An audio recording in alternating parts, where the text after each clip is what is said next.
Halo, kita bertemu lagi di mata kuliah Kimia Fisika.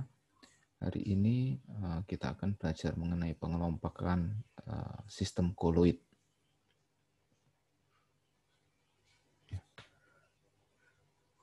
Apa itu sistem koloid? Sistem koloid bisa dikelompokkan berdasarkan fase terdispersi dan fase pendispersinya. Berdasarkan fase terdispersi, jenis koloid ada 3, yaitu antara lain fase terdispersi padat, lalu emulsi, adalah fase terdispersi cair, dan buih, fase terdispersi gas.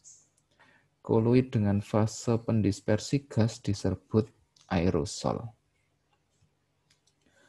Ini adalah tabel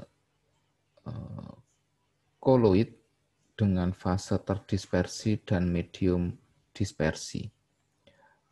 Ada beberapa hal. Yang pertama adalah ada 8 hal. Yang pertama adalah fase terdispersi gas dengan medium dispersi cair. Ini dinamakan busa atau buih. Contohnya biasanya teman-teman bisa lihat pada krim kocok, kemudian busa air laut, dan busa sabun. Itu masuk golongan terdispersi gas dan medium dispersinya adalah cair. Sedangkan fase terdispersinya gas dengan medium dispersinya padat ini dinamakan buih padat. Ini contohnya adalah batu apung, kemudian karet busa. Lalu yang ketiga adalah fase terdispersi cair dengan medium dispersi gas.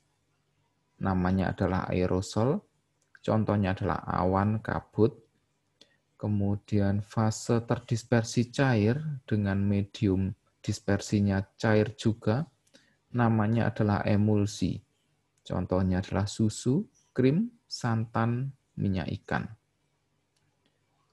Lalu fase terdispersi cair dengan medium dispersinya padat dinamakan emulsi padat. Contohnya adalah keju, mentega, jeli. Lalu fase terdispersi padat dengan medium dispersi gas dinamakan aerosol padat. Ini biasanya contohnya adalah asap. Lalu fase terdispersi padat dan medium dispersi cair dinamakan adalah sol. Contohnya adalah kanji. Dan fase terdispersi padat, medium dispersi padat dinamakan sol padat, contohnya adalah kaca berwarna dan paduan logam. Di sini tidak ada fase terdispersi gas dan medium terdispersi gas karena itu adalah dinamakan larutan sempurna. Dia tidak masuk dalam golongan koloid. Baik, kita lihat yang pertama buih cair. Tadi fasenya adalah gas cair. Ya. Buih adalah suatu sistem koloid yang terbentuk dari fase terdispersi yang berupa gas dan fase pendispersinya berupa cair. Contohnya adalah buih. Yang berkaitan dengan pangan ini biasanya krim kocok. Ya. Dia adalah fase terdispersinya gas dan fase pendispersinya adalah cair. Lalu buih padat, tadi fase terdispersinya berupa gas dan fase pendispersinya adalah padat. Ini contohnya yang pada makanan biasanya adalah marshmallow. Ya, itu dia berada pada fase terdispersi gas dan pendispersinya adalah padat. Lalu aerosol cair. Ini adalah koloid dari campuran cair dan gas. Aerosol cair ini sistem koloid yang terbentuk dari fase terdispersi berupa cair dan fase pendispersinya berupa gas. Contohnya adalah obat semprot atau pestisida. Lalu emulsi ini adalah terdiri dari koloid fase terdispersi cair dan fase pendispersinya adalah juga cair. Ini banyak sekali dalam produk pangan.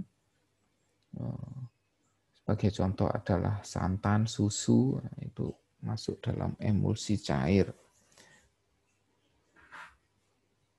Lalu emulsi padat, ini adalah koloid dengan fase cair yang terdispersi dan pendispersinya adalah padat. Contohnya seperti pada gambar itu adalah mentega, keju.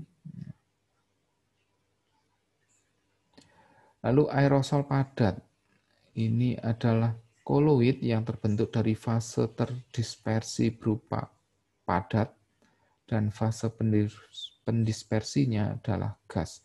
Contohnya adalah aerosol padat. Itu adalah asap. Lalu ada sol cair.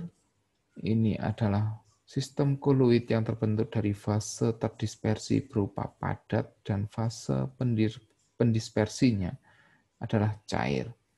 Contohnya kalau dalam bahan pangan ini adalah agar-agar. Dan yang terakhir adalah sol padat. Ini adalah sistem koloid yang terbentuk dari fase terdispersi berupa padat dan fase pendispersinya juga padat. Ini kalau teman-teman lihat adalah gelas berwarna. Oke. Ini adalah jenis-jenis dari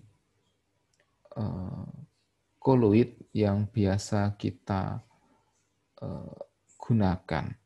Saya harapkan teman-teman juga belajar lebih banyak lagi mengenai apa itu koloid. Ya. Macamnya, teman-teman sudah tahu ada 8 jenis koloid. Sekian dan terima kasih.